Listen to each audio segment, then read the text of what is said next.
आंखें खोलिए देवी, आंखें खोलिए, आंखें मत बंद कीजिए।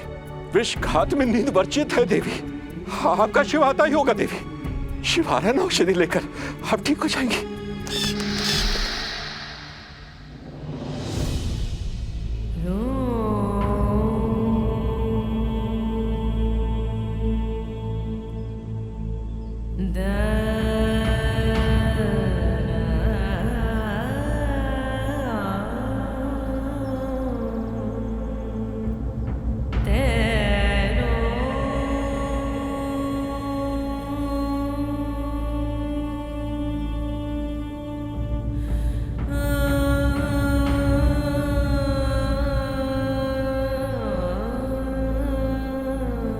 अनुसुया,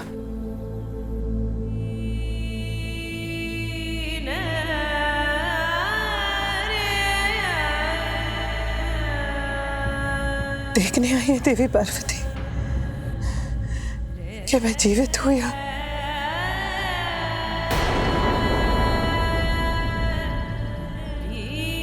आपको कुछ नहीं होगा, जानती हूं। मैं शिव की माता हूं और शिव मेरे साथ है। आप कुछ बोलिए मत देवी, बस मौन रखिए आप। नहीं ऋषिवर, बोलने दीजिए मुझे। मेरे बोलने पर प्रतिबंध मत लगाइए ऋषिवर। देवी पार्वती, सारा संसार आपको जगत जननी के रूप में पूजता है, परंतु आप इस विशेषण के योग्य नहीं है देवी पार्वती।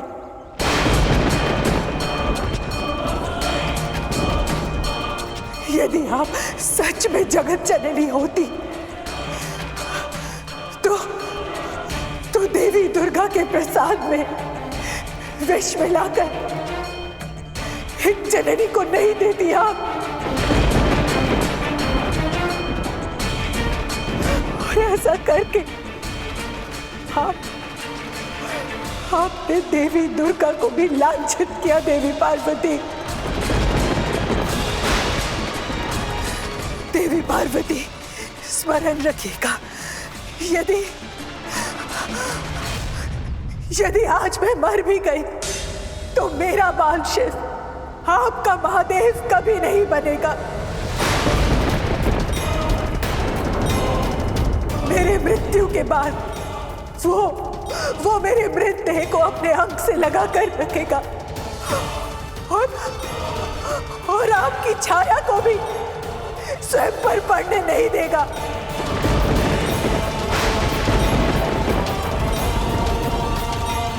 स्मरण रखेगा।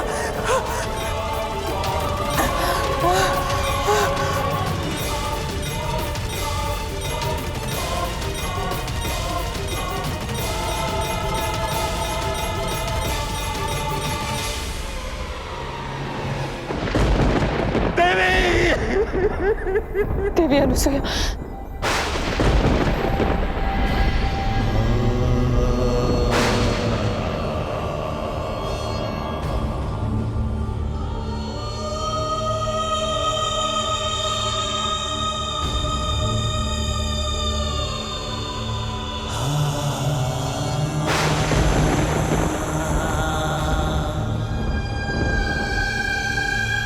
माँ,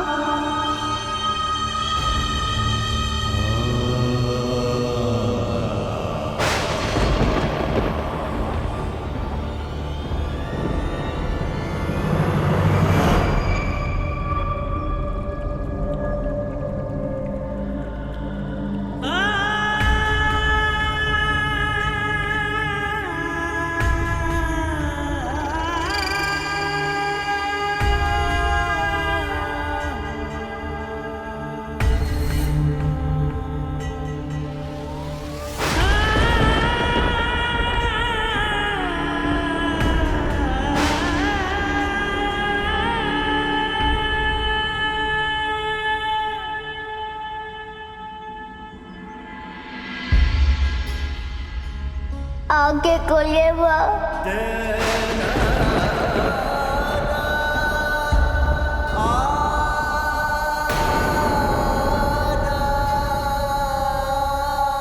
मित्र शिव तो औषधि लेने गए थे, पर इनके हाथ में मेरा दिया हुआ प्रसाद है। ये कहां से लेकर आए? आंखें खोलिए माँ। मित्र, आप तो औषधि लेने गए थे ना? हाँ मित्र। ये तो मेरे द्वारा दिया गया प्रसाद है ना, जो देवी अनुसुईया ने ग्रहण कर लिया था। ये आपके पास कैसे आया?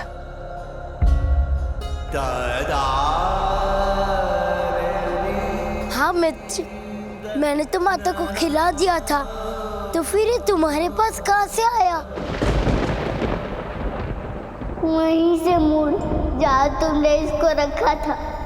पर मैं तो प्रसाद लेकर आया था। जो तो प्रसाद लेकर आए थे वो नकली प्रसाद था मूल। राक्षसी अजामुखी का विष मिलाया प्रसाद लेकर आए थे, तो उसको ही खाने से माँ की अवस्था हुई है।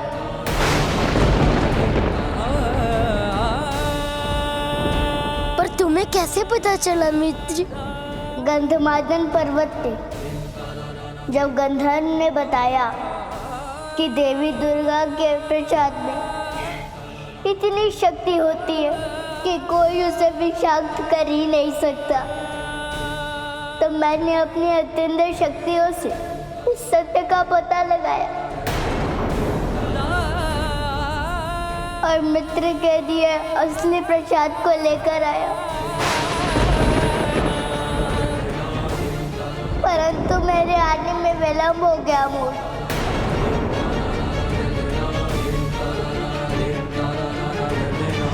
नहीं शिव नहीं, तुम्हारा नवरात्र का प्रसाद लेकर आना कभी व्यर्थ नहीं जा सकता पुत्र, क्योंकि ये तो देवी दुर्गा का प्रसाद है। देवी दुर्गा का प्रसाद अमृत तुल्य होता है। मेरा हृदय कह रहा है पुत्र कि तुम बस एक बार माता दुर्गा का नाम लेकर इस प्रसाद को अपने माता के मुख में रखो। मुझे पूर्ण विश्वास है पुत्र कि देवी दुर्गा के प्रसाद के प्रभाव से इस घातक विष का प्रभाव क्षीण होने लग जाएगा। हाँ मित्र, जब ये प्रसाद आपके हाथों से इनके मुख में जाएगा तो अवश्य चमत्कार होगा।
शिव,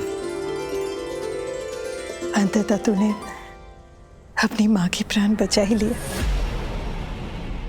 नहीं माँ, प्राण मैंने नहीं बचाए, मित्र के दिए प्रसाद ने बचाया है। हाँ देवी, पुत्र शिव बिल्कुल सत्य कह रहे हैं। जो प्रसाद आपने पहले ग्रहण किया था वो कोई असली प्रसाद नहीं था देवी। वो तो दुष्ट राक्षसी अजामुखी द्वारा भेजा गया विष मिलाए नकली प्रसाद था। हाँ माँ, जिसको उसने मित्र के दिए असली प्रसाद से बदल दिया था।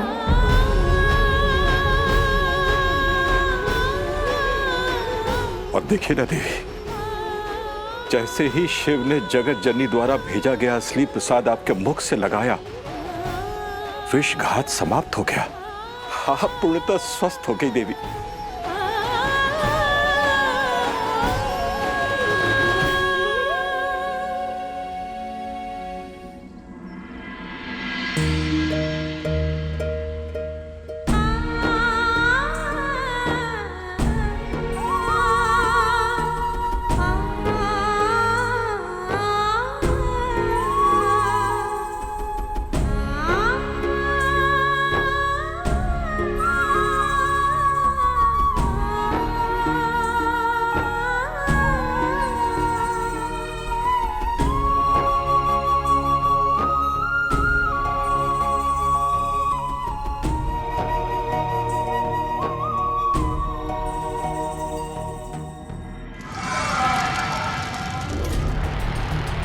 जय हो असुरराज तारकासुर की। आओ दंडपानी आओ, क्या सूचना लाए हो? देवी अनुसुईया का जीवन बच गया। कहो उसका व्रत खंडित होने से बच गया। मेरे लिए उसका व्रत महत्वपूर्ण है, उसका जीवन नहीं। परंतु असुरराज, इसमें दंडपानी महोदय का योगदान शून्य बराबर भी नहीं है। सब क्या बालशिव ने? क्योंकि वहां मुझे कुछ करने का अवसर ही नहीं मिला असुरराज। परंतु जहां अवसर मिलता है, अवसर को छोड़ता भी नहीं। आपको ज्ञात है, देवराज इंद्र भी देवी अनुसुईया के व्रत को भंग करना चाहता था, परंतु जैसे ही मुझे पता चला, मैंने उसके प्रयास को विफल कर दिया और आपके प्रयास को सफल। बोलने के अतिरिक्त कुछ और भी जानते हो? हाँ असुरराज, सेवा करना जानता हूं और असुर शक्ति के उत्थान में योगदान देना जानता हूं। तो दो योगदान।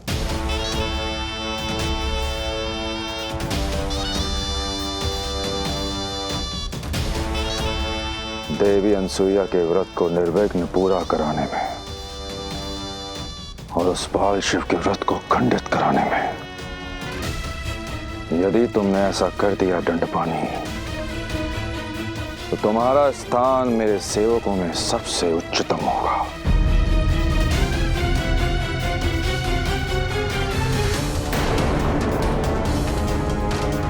अगर तुम इस कार्य में असफल हुए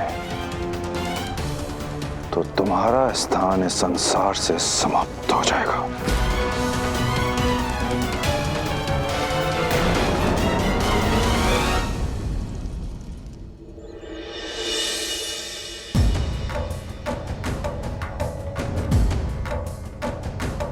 आज आपने जो किया, उसके उपरांत इस घर में रहने का अधिकार आप खो चुकी है।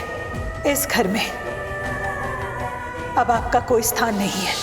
यदि आप सच में जगत जननी होती तो देवी दुर्गा के प्रसाद में विष मिलाकर एक जननी को नहीं देती। आपने देवी दुर्गा को भी लांछित किया। देवी पार्वती,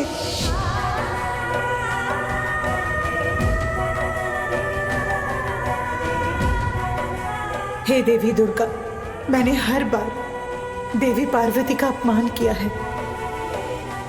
और आज तो मैंने जाने अनजाने में इतना कुछ कह दिया जिसको लेकर मैं बहुत व्यथित हूं। अब आप ही कोई मार्ग दिखाइए माता।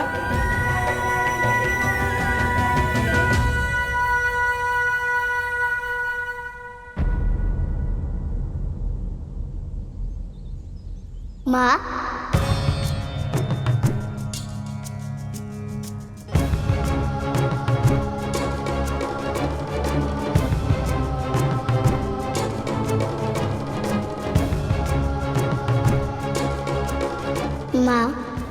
कहाँ जा रही हैं? मैं अपने अपराध की क्षमा मांगने जा रही हूँ शिव। मित्र के पास? हाँ शिव, मैंने उन्हीं का तो अपमान किया है, उनके हृदय को दुखाया मैंने, जिन्होंने निर्मल और पवित्र मन से मेरे लिए प्रसाद भेजा। और मैंने न जाने उनके बारे में क्या सोचा और क्या कह दिया। उनके हृदय को आघात पहुंचाया मैंने शिव। माँ, वो समझदार है, उन्हें स्थितियों और परिस्थितियों का आकलन और अध्ययन करना आता है और उनको मनोदशा भी पढ़ने आती है।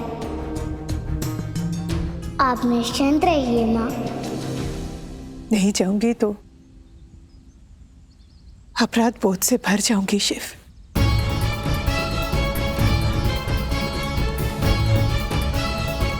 तो ठीक है, मैं भी आपके साथ चलता हूँ। नहीं नहीं, मैं अकेली जाऊंगी, कोई नहीं आएगा मेरे साथ।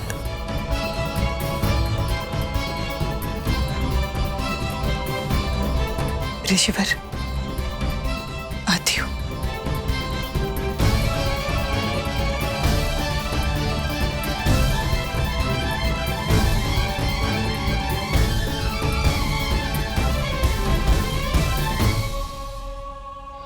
कल नवमी है, नवरात्र का अंतिम दिन, व्रतियों के वरदान प्राप्त करने का दिन, और तुम 3 होकर भी अभी तक कुछ नहीं कर पाए हो। कल वो बाल शिव अपना व्रत पूर्ण करके संसार के लिए महादेव बन जाएगा, और मेरे लिए महाकाल। धिक्कार है तुम लोगों पर, धिक्कार है। दूर हो जाओ मेरी नजरों से, दूर हो जाओ। शांत हो जा तारका, शांत हो जा। तुम्हारी माता अभी जीवित है। आपके जीवित रहने से क्या होता है माता? इन तीनों ने मेरे जीवन को संकट में डाल दिया है। बाल शिव की पूजा को खंडित करके संकट को समाप्त करने का उपाय है मेरे पास। कौन सा उपाय माता? दारू का है उपाय। दारू का? ये कौन है असुर माता? दारूका वन की शासिका, मेरी शिष्या। परंतु वो हमारे लिए कैसे उपयोगी होगी? उसने कठिन तप करके देवी पार्वती से वरदान प्राप्त किया है पुत्र, और अब वही वरदान बाल शिव के लिए अभिशाप बन जाएगा। कैसी तपस्या, कैसा वरदान?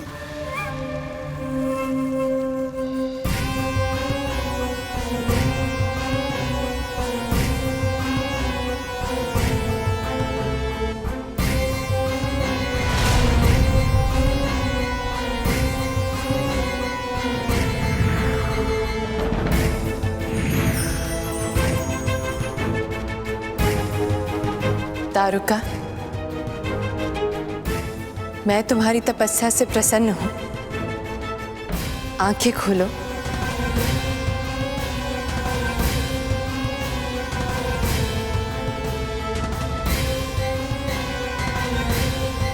और वरदान मांगो।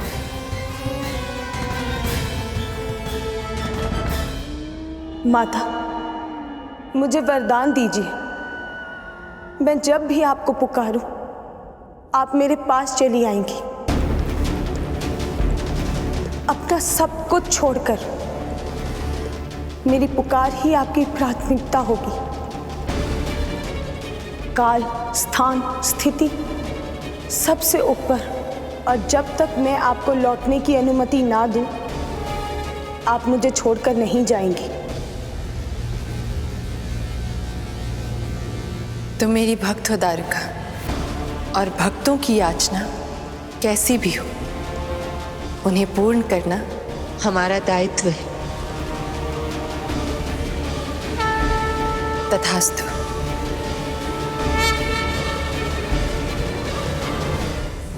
अब समय आ गया है। अपने पुत्र को बचाने के लिए मुझे उसे विवश करना ही होगा, और वो विवश करेगी देवी पार्वती को। किस लिए? अपने दिए हुए वरदान को फलीभूत करने के लिए। देवी पार्वती को अपनी पूजा बीच में छोड़कर जानी पड़ेगी, उसकी और अपने वरदान की रक्षा करने के लिए। परंतु पार्वती के जाने के बाद भी अगर बाल शिव पूजा करता रहा तो? वो महादेव है तारका, संकट हरता। संकट में सहायता करना उसका प्रथम और सर्वोच्च प्राथमिकता है। पार्वती को बचाने हेतु अगर उसे अपनी पूजा बीच में छोड़कर जाना पड़ा तो वो अवश्य जाएगा।